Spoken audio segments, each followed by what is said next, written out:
Hello friends, आपका हमारे YouTube channel mathematics learn easily में स्वागत है। हमने पिछले लेक्चर में साइक्लिक ग्रुप के ऊपर 12th थ्योरम यानी 12वां थ्योरम कंप्लीट कर लिया। ठीक है, आज इस टॉपिक में आगे बढ़ते हुए अपने एक नई थ्योरम जिसका स्टेटमेंट की आपके सामने है। चलिए सबसे पहले मैं इसका स्टेटमेंट आपको पढ़कर सुनाता हूँ। इसका स्टेटमेंट क्या कहना चाह रहा है। थ्योरम नंबर 13 है। यदि जी ए है ना, मतलब जी है वो एन कोटि का एक चक्रीय ग्रुप है। जी अपने को दिया हुआ एन कोटि का चक्रीय ग्रुप है। जी एन कोटि का चक्रीय ग्रुप है तो इसका जनक तो होगा, तो ए इसका जनरेटर है। तथा एच इक्वल्स टू एच है वो इस प्रकार से बिलोंग है, यानी H a raise to s से जनरेट होता है, ए की पावर एस से जनरेट होता है एच। जी का एन अपॉन डी कोटि का चक्रीय सबग्रुप है। एच है वो जी का एन अपॉन डी कोटि का सबग्रुप है। ठीक है, चक्रीय सबग्रुप है जहां डी है, डी वो एन और एस का मैसअप है, यानी HCF है। चलिए इसको प्रूव करते हैं थ्योरम को। इसको प्रूफ देखते हैं अपने।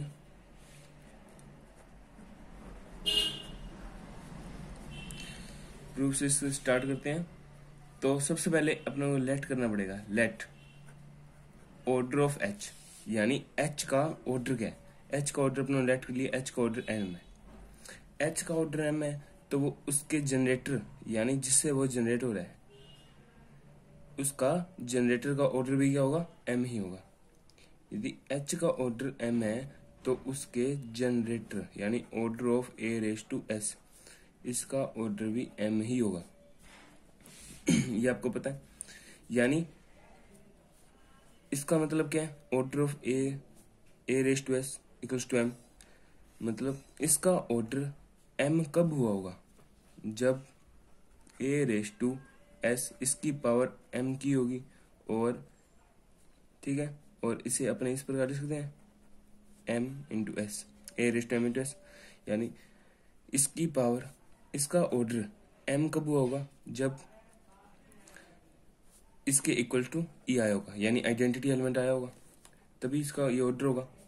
ठीक है, यानी अब अपने देखते हैं और यानी ए की पावर एस की पावर अगर एम की होगी और ई आया होगा तभी इसका ऑर्डर अपने एम लिख सकते हैं। ठीक है, यानी ऑर्डर ऑफ ए है ना, ऑर्डर ऑफ ए वो एम एस को डिवाइड करता है। ऑर्डर ऑफ ए है ना, वो एम एस को डिवाइड करेगा। ठीक है, इसी प्रकार अब अपने को पता है जी एक एन कोटि का चक्रीय रूप है, यानी ऑर्डर ऑफ जी ये अपने को दे रखा है। यदि जी एन कोटि का एक चक्रीय ग्रुप है, यानी ऑर्डर ऑफ जी कितना है, एन है, तो इसके जनरेटर का ऑर्डर भी क्या होगा, यानी ऑर्डर ऑफ ए, क्योंकि जी ए द्वारा जनरेटेड है तो इसके ऑर्डर जनरेटर का ऑर्डर क्या होगा, एन ही होगा। ठीक है, यानी ऑर्डर ऑफ ए क्या है, एन है, एन डिवाइड करता है एम इंटू एस को। और अपने को पता है डी क्या है, डी HCF है। डी क्या है, डी एन और एस का HCF है, यानी HCF एन और एस। इतना हो गया आपको समझ में। ठीक है, डी HCF है एन और एस का। ठीक है, तो इसके देयर एग्जिस्ट यानी आर और क्यू ऐसे दो पूर्णांक विद्यमान, मतलब एन एम और एस को क्या करता है, डिवाइड करता है। तो आर और क्यू ऐसे दो पूर्णांक विद्यमान होंगे, ऐसे दो इंटीजर बिलोंग करेंगे। ठीक है, जो एक दूसरे के सापेक्ष अभाज्य हैं। मतलब एक दूसरे के सापेक्ष अभाज्य का मतलब खुद में उनका डिवाइड नहीं जाता, यानी ये इससे डिवाइड नहीं होगा, ये इससे डिवाइड नहीं होगा। ठीक है, सापेक्षिक अभाज्य मतलब डिवाइड नहीं होंगे। जैसे अब अपने आर और क्यू ऐसे दो पूर्णांक है तो n equals to r d लेंगे, ठीक है। ये अपने को सपोज करना है, ये इसके बिना आप थ्योरम का प्रूव नहीं कर पाएंगे। ये मेन स्टेप है, एक ही स्टेप, यानी आर इसके बीच में आ गया। अब क्यू आना है, अब क्यू को इस तरह लेंगे एस बराबर क्यू डी, ठीक है, क्योंकि अपने को एन और एस लेना है। एन और एस ले लिया, एन और एस ले लिया, और आर और क्यू एस लेने हैं, और डी दोनों में सेम है, इस प्रकार लेना है, ठीक है। ये अपनों ने लिया। अब यहाँ अपनों ने क्या दर्शाया था, एन है वो एम और एस को डिवाइड करते हैं, एम इंटू एस को डिवाइड करते हैं, तो अपने लिखेंगे एन डिवाइड करते हैं एम इंटू एस को। अपनी क्या लिख सकते हैं, एन को क्या लिख सकते हैं इससे, यानी इसको इक्वेशन फर्स्ट दे देते हैं, इस सारी को इक्वेशन फर्स्ट दे देते हैं। यानी एन को अपने क्या लिख सकते हैं आर डी, एन को अपने आर डी लिख सकते हैं आर डी, ओके। और एस को क्या लिख सकते हैं, क्योंकि अपन एन और एस का मान फाइंड किया ना, तो एन की जगह ये पुट कर दिया, एस की जगह अब पुट करेंगे क्यू डी, ओके। अब डी से डी कैंसिल आउट हो गया, तो आर क्या आ गया एम इंटू क्यू।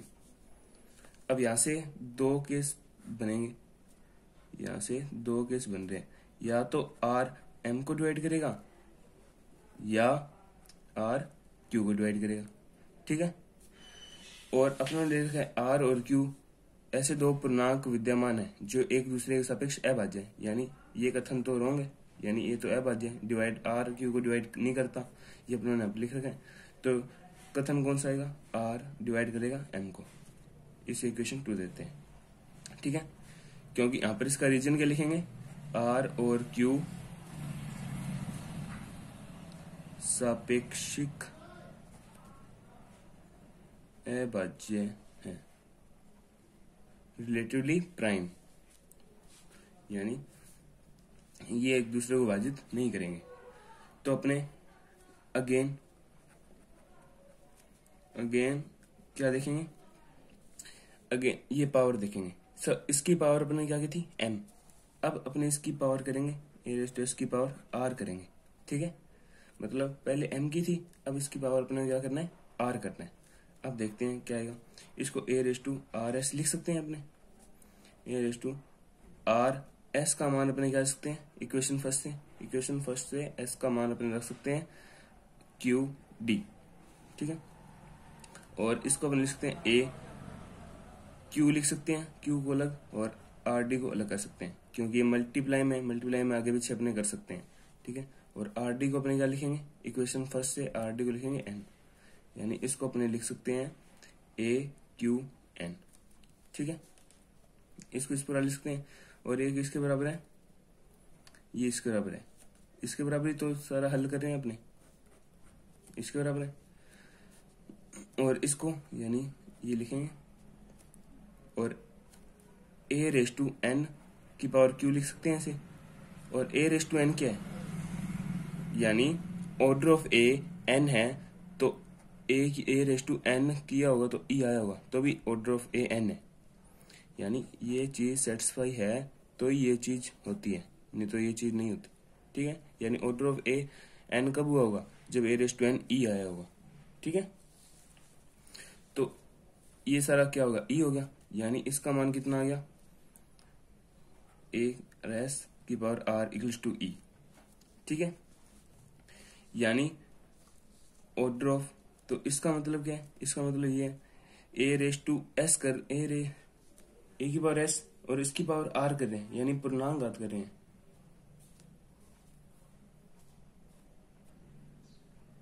यानी ये एक एलिमेंट है, ये एक एलिमेंट है, और इसकी पावर अपने इंटीग्रल पावर कर रहे हैं ना, तो ई आ रहा है, इसका मतलब क्या है, तो order of a raise to s r है, यानी जो सा order of a raise to s क्या आर को डिवाइड करता है, यानी ये इसका ऑर्डर है तो ये इसको डिवाइड भी करेगा, ठीक है।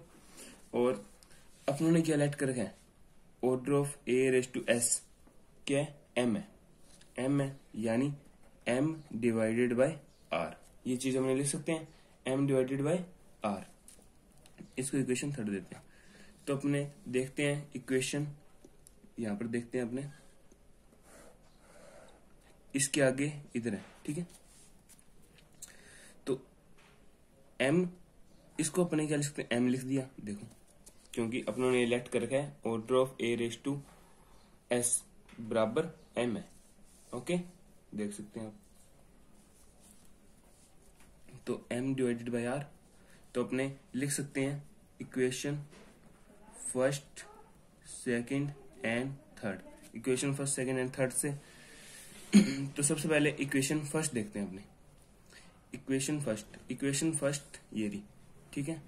इससे अपने r का मान निकाल सकते हैं, इससे अपने r का मान निकाल सकते हैं। इक्वेशन फर्स्ट क्या है, n equals to r d, इससे अपने r का मान निकालेंगे, r इक्वल्स टू क्या आ जाएगा, n upon D.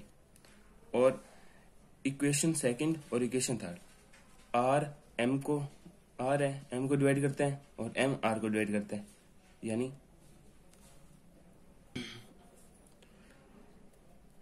r m को डिवाइड कर रहा है और m r को डिवाइड कर रहा है, यानी दोनों इक्वल है, दोनों m बराबर r है, यानी r के इक्वल में अपने m लिख सकते हैं। तो यहां से अपने क्या लिख सकते हैं, r m बराबर r equals to n upon d, ठीक है। और m किसके इक्वल है, m किसके इक्वल है, ऑर्डर ऑफ h के, ऑर्डर ऑफ h लिख सकते हैं, यानी order of h equals to n upon d. ये अपने को प्रूव करना है, ये अपने को प्रूव करना, जब ऑर्डर ऑफ h है ना वो n अपॉन डी का क्या है, मैसअप है, ये अपने को प्रूव करना था, ओके। अब अपने इसकी उपप्रेम में देखते हैं,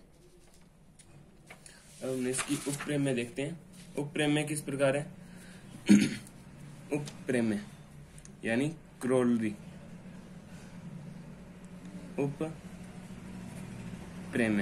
उपप्रेम में इस प्रकार है यदि मैं उपप्रेम का स्टेटमेंट लिख देता हूं, तो देखिए फ्रेंड्स, हमने इसका स्टेटमेंट लिख लिया। उपप्रेम में अपने जो सिर्फ थ्योरम किया ना, थ्योरम नंबर 13, इसकी उपप्रेम है, यानी क्रोलरी है। इसकी क्रोलरी क्या कहती है, अपने देखते हैं।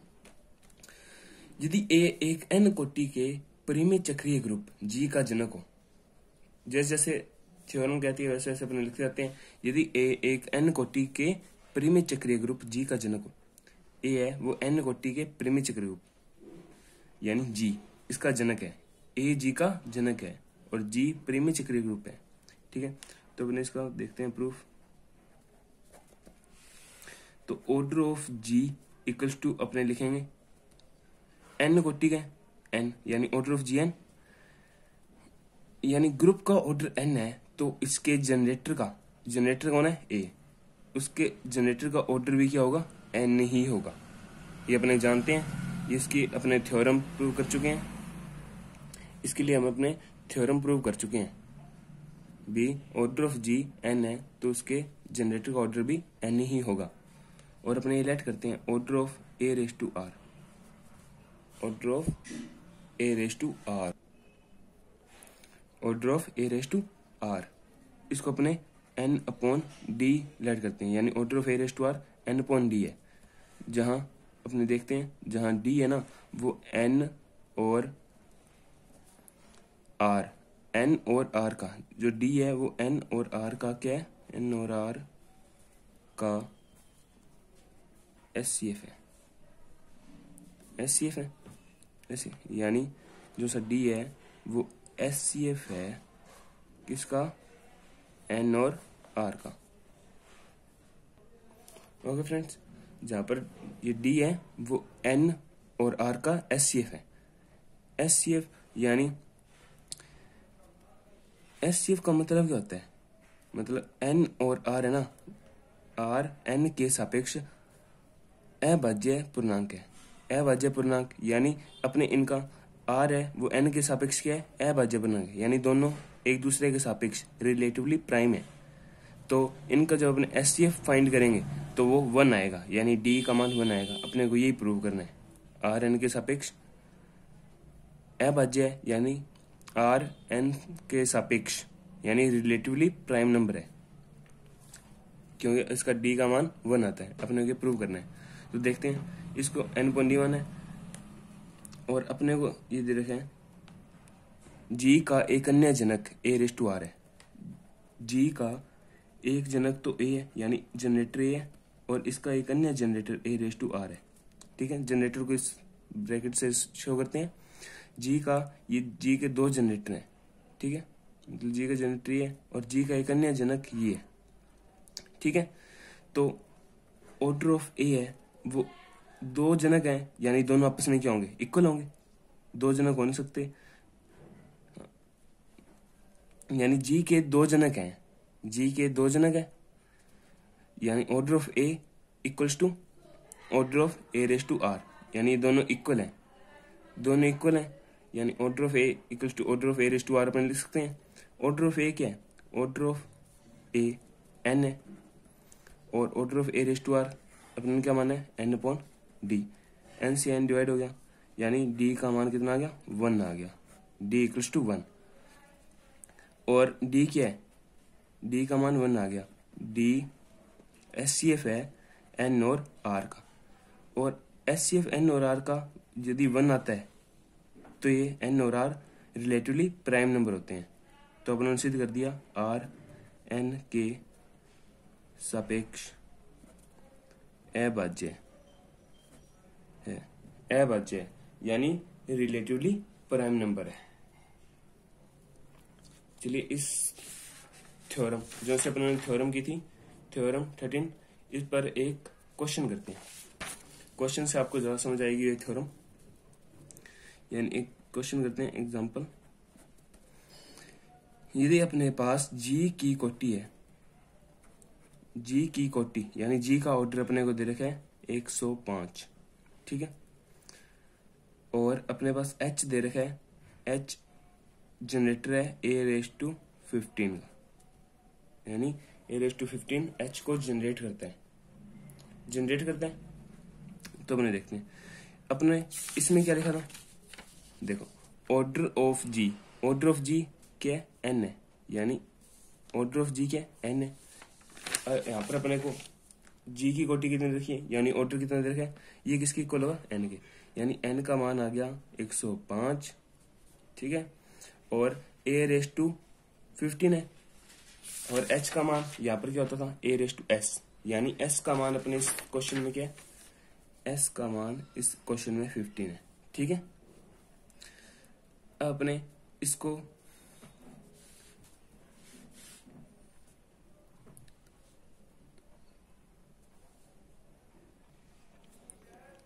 ओके फ्रेंड, जी का ऑर्डर यानी जी का ऑर्डर कितना है, 105 है, यानी अपनों ने थ्योरम में क्या माना था, ऑर्डर ऑफ जी n माना था, और यहाँ पर अपने को 105 दे रखा है, तो n का मान 105 हो गया, और h का मान वहां पर था a⁻s। अब यहाँ से अपने कंपैरिजन करेंगे तो s का मान कितना आ गया, 15, ठीक है। अब n को अपने फैक्टर कर सकते हैं, इसके मतलब इसको गुणनखंड के रूप में लिख सकते हैं, तो 105 को अपने लिख सकते हैं 3 × 5 × 7 लिख सकते हैं, और 15 को अपने लिख सकते हैं 3 × 5 लिख सकते हैं। तो अपने को पता है जो सा n तथा s अपनों ने ये चीज लिखी थी थ्योरम में अपने लिखी थी, d क्या था, SCF था, किस का, n और s का SCF था। ये देखो दिखा देता हूं मैं, d n और s का मैसअप है यानी SCF है, ठीक है। तो यहाँ पर d n और s का SCF है, तो s के n तथा s का मैसअप है, यानी SCF क्या है, मतलब इन दोनों में से SCF कौन सा है, हाईएस्ट कॉमन फैक्टर, मतलब कॉमन फैक्टर ये है और ये, एक तो हाईएस्ट कॉमन फैक्टर 3 आ गया और एक आ गया 5, तो इसका n और s का मैसअप है क्या आ गया, 5 × 3 15, ओके। इसका n और s का SCF कितना आ गया, 15 आ गया। तो अपने h का ऑर्डर यानी h का ऑर्डर क्या होता है, h का ऑर्डर होता है n/d, n का मान कितना है, n की वैल्यू है 105 और d की वैल्यू अपने ने फाइंड की है, यानी ये तो d होता है। d n और s का एचसीएफ कितना है 15, यानी d की वैल्यू है 15। जब अपने इसको डिवाइड करते हैं तो ऑर्डर ऑफ h कितना आता है, ऑर्डर ऑफ h कितना था 7। यानी ये थ्योरम जो सी अपने ने थ्योरम की थी, ये थ्योरम क्या काम आती है, यदि अपने को ग्रुप का ऑर्डर बताओ तो उसके g के सब ग्रुप का ऑर्डर भी अपने h की कोटि अगर यानी g की कोटि अपने को बताओ, यानी g का ऑर्डर अपने को फाइंड हो तो अपने उसके सब ग्रुप का ऑर्डर भी फाइंड कर सकते हैं। Okay friends, thanks for watching this video.